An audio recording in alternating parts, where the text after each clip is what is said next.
Okay, so very good. Good job. So your activity is connected to our topic, which is properties of parallelogram. So your activity let you discover the different properties of parallelogram. Okay? So once again, and our objective is the learner will be able to please read. Everybody, 1, 2, 3, go. Determine the conditions that make a parallelogram. Use properties to find measures of area, size, and other quantities involving parallelograms. Okay. So, what is a parallelogram? What is a parallelogram? Raise hand nga. Yes, para.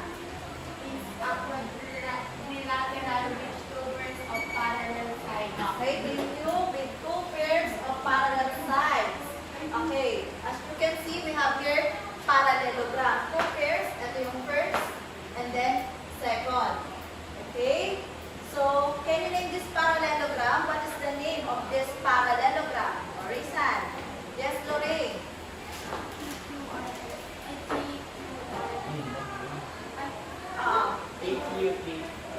Again?